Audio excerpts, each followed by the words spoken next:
আজকের ক্লাসে আমরা পড়ব সুন্দরবনের প্রাণী। এই পাঠের মাধ্যমে আমরা বাংলাদেশের সবচেয়ে বড় ম্যানগ্রোভ বন সুন্দরবন সম্পর্কে জানব এবং সেখানে বসবাস করা বিভিন্ন প্রাণী, বিশেষ করে রয়্যাল বেঙ্গল টাইগার সম্পর্কে শিখব। পাশাপাশি আমরা জানব কিভাবে এসব প্রাণী আমাদের পরিবেশের ভারসাম্য রক্ষা করে। সবাই মনোযোগ দিয়ে পড়ি ও নতুন কিছু শিখি। সুন্দরবনের প্রাণী। বাংলাদেশের দক্ষিণে সমুদ্রের কোল ঘেঁষে গড়ে উঠেছে বিশাল বন। এর নাম সুন্দরবন। এখানে রয়েছে যেমন প্রচুর গাছপালা, তেমনি রয়েছে নানা প্রাণী ও জীবজন্তু। বিশ্বের কোনো কোনো প্রাণীর সঙ্গে জড়িয়ে থাকে দেশের নাম বা জায়গার নাম। যেমন ক্যাঙ্গারু বললেই মনে পড়ে যায় অস্ট্রেলিয়ার কথা, সিংহ বললেই চোখে ভেসে ওঠে আফ্রিকার কথা। তেমনি বাংলাদেশের নামের সঙ্গে জড়িয়ে আছে রয়্যাল বেঙ্গল টাইগার বা রাজকীয় বাঘের নাম। এই বাঘ সুন্দরবনে থাকে।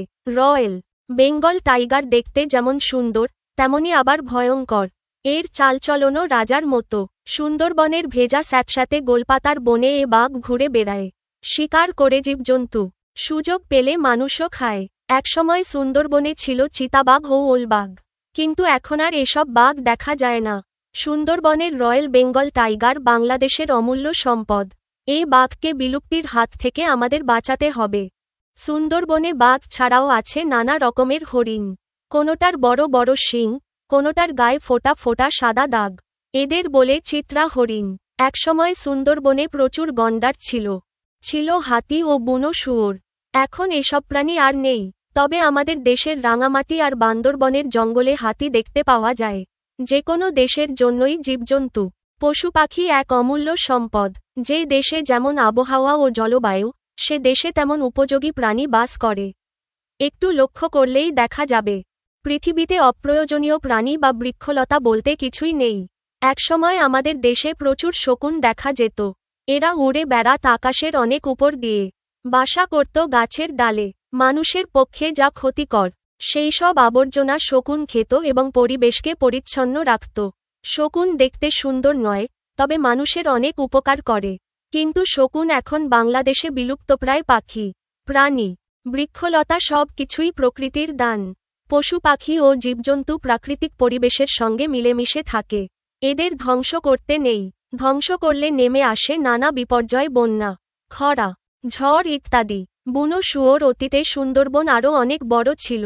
আমরা সুন্দরবনের অনেক ক্ষতি করেছি, ফলে সুন্দরবনের অনেক প্রাণী বিলুপ্ত হয়ে গেছে। যেসব প্রাণী আছে, তাদের বিলুপ্তির হাত থেকে বাঁচাতে হবে। ঘূর্ণিঝড় ও জলোচ্ছ্বাস থেকে সুন্দরবন আমাদের রক্ষা করে, তাই সুন্দরবনকেও আমাদের রক্ষা করতে হবে। অনুশীলনী ১। শব্দগুলো পাঠ থেকে খুঁজে বের করি। অর্থ বলি। কোল, অস্ট্রেলিয়া। রয়্যাল, ভয়ঙ্কর, অমূল্য, বিলুপ্তপ্রায়। শব্দ ও অর্থ। কোল, পাশে বা ঘেঁষে থাকা স্থান, যেমন সমুদ্রের কোল সমান সমুদ্রের পাশে। অস্ট্রেলিয়া, একটি দেশ, দক্ষিণ গোলার্ধে অবস্থিত একটি মহাদেশ ও দেশ। রয়্যাল, রাজকীয়, রাজা বা রাজপরিবারের মতো মর্যাদাসম্পন্ন। ভয়ঙ্কর, খুব ভীতিকর বা বিপজ্জনক। অমূল্য, যার মূল্য নির্ধারণ করা যায় না, খুবই মূল্যবান। বিলুপ্তপ্রায়, যেসব প্রাণী বা পাখি ধীরে ধীরে পৃথিবী থেকে হারিয়ে যাচ্ছে। ২. ঘরের ভিতরের শব্দগুলো খালি জায়গায় বসিয়ে বাক্য তৈরি করি। অমূল্য, অপার, সম্ভার। রয়্যাল, ভয়ঙ্কর, বিলুপ্তপ্রায়। ক. প্রকৃতির অপার সম্ভার সমুদ্রের নিচে রয়েছে। খ. বাংলাদেশের নামের সঙ্গে জড়িয়ে আছে রয়্যাল বেঙ্গল টাইগার। গ. বাঘ দেখতে যেমন সুন্দর তেমনি আবার ভয়ঙ্কর। ঘ. রয়্যাল বেঙ্গল টাইগার বাংলাদেশের অমূল্য সম্পদ। উম. শকুন বাংলাদেশে এখন বিলুপ্তপ্রায় পাখি। ৩. প্রাণীগুলো চিনে নিই। ক্যাঙ্গারু, একমাত্র অস্ট্রেলিয়াতেই পাওয়া যায় এমন একটি প্রাণী। এদের পা ৪টি, কিন্তু পেছনের দু পা বড় আর সামনের দু পা ছোট। এর ফলে অন্যান্য চতুষ্পদ প্রাণীর মতো এরা হাঁটাচলা করে না, পেছনের দু পায়ে ভর দিয়ে লাফিয়ে লাফিয়ে চলে।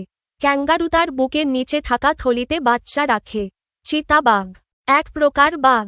অন্য বাঘের সঙ্গে চিতাবাঘের পার্থক্য হল চিতাবাঘ তাদের চেয়ে দ্রুত দৌড়াতে ও গাছে উঠতে পারে। গন্ডার, কালো ও ধূসর রঙের চতুষ্পদ প্রাণী, উচ্চতা ও লম্বায় গরুর আকারের। এদের নাকের ওপরে শিং থাকে। ৪. নিচের প্রশ্নগুলোর উত্তর বলি ও লিখি।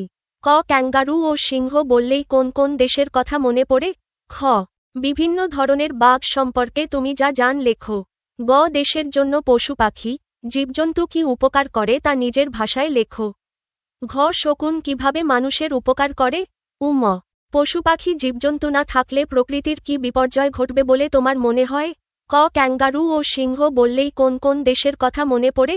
উত্তর ক্যাঙ্গারু বললেই মনে পড়ে অস্ট্রেলিয়ার কথা, আর সিংহ বললেই মনে পড়ে আফ্রিকার কথা।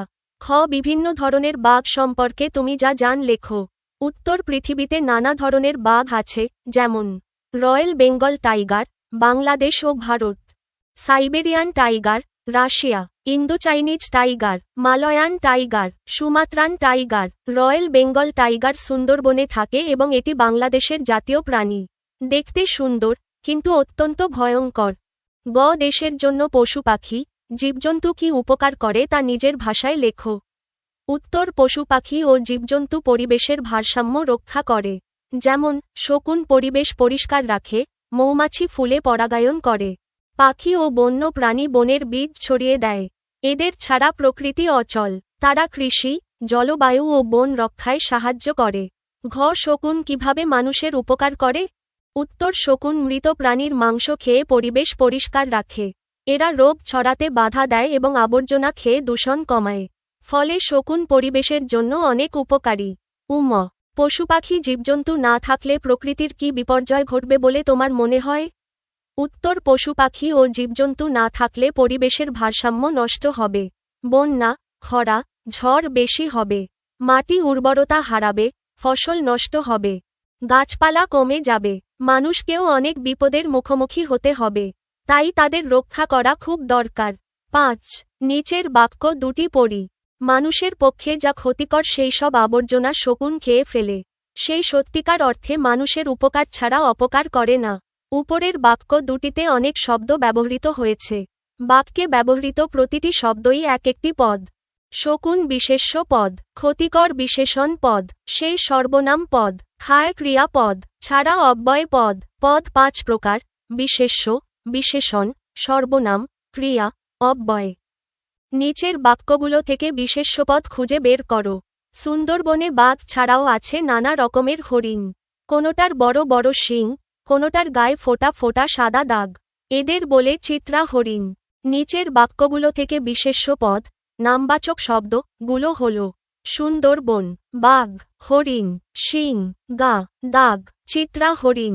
ব্যাখ্যা: যে শব্দ দিয়ে মানুষ, প্রাণী, স্থান বা বস্তুর নাম বোঝায় তাকে বিশেষ্য পদ বলে। এখানে এসব শব্দ বিভিন্ন প্রাণী, স্থান ও বস্তুর নাম বোঝাচ্ছে, তাই এগুলো বিশেষ্য পদ। 6 নিচের নির্দেশনা অনুযায়ী বাংলাদেশের যেকোনো একটি প্রাণী সম্পর্কে রচনা লিখি। ক আকৃতি, খ রং, গ কোথায় দেখা যায়, ঘ আবাসস্থল, উম খাদ্যাভ্যাস। নিচে একটি রচনা দেওয়া হল। বাংলাদেশের প্রাণী বাঘ। বাঘ বাংলাদেশের জাতীয় প্রাণী হল বাঘ। এর মধ্যে সবচেয়ে বিখ্যাত হল রয়্যাল বেঙ্গল টাইগার। এই বাঘকে আমরা প্রধানত সুন্দরবনে দেখতে পাই। আকৃতি: বাঘের শরীর শক্তিশালী ও পেশিবহুল। এর পা শক্ত, দাঁত ও নখ খুব ধারালো। এটি একটি বড় আকারের প্রাণী এবং দ্রুত দৌড়াতে পারে। রং: বাঘের গায়ের রং হলুদ বা কমলা, আর তার ওপর কালো ডোরা কাটা দাগ থাকে। এই দাগগুলো বাঘকে চেনার প্রধান বৈশিষ্ট্য। কোথায় দেখা যায়? বাংলাদেশে বাঘ মূলত দক্ষিণাঞ্চলের সুন্দরবন অঞ্চলে দেখা যায়। আবাসস্থল: বাঘ জঙ্গলে থাকে, বিশেষ করে ম্যানগ্রোভ বন বা জলাভূমির কাছাকাছি ঘন বনে এদের বাস। খাদ্যাভ্যাস: বাঘ একটি মাংসাশী প্রাণী। এটি হরিণ, বুনো শুয়োর সহ বিভিন্ন প্রাণী শিকার করে খায়। কখনো কখনো সুযোগ পেলে বড় প্রাণীকেও শিকার করে। বাঘ আমাদের দেশের গর্ব ও অমূল্য সম্পদ। এই প্রাণীকে রক্ষা করা আমাদের দায়িত্ব। 7 ঠিক উত্তরটিতে টিক চিহ্ন দিই। ক ক্যাঙ্গারু বললেই মনে পড়ে যে দেশের কথা। 3 অস্ট্রেলিয়া। খ আফ্রিকার কথা উঠলে কোন প্রাণীর কথা মনে হয়। 1 সিংহ। গ বাংলাদেশের কোন জঙ্গলে হাতি দেখতে পাওয়া যায়। 3 রাঙামাটি ও বান্দরবন। ঘ কোন পাখি ক্ষতিকর আবর্জনা খেয়ে পরিবেশ পরিচ্ছন্ন রাখে। 2 শকুন। উম কোন প্রাণীর গায়ে ফোঁটা ফোঁটা সাদা দাগ ও বড় শিং আছে। 2 চিত্রা হরিণ। 8 কর্ম অনুশীলন।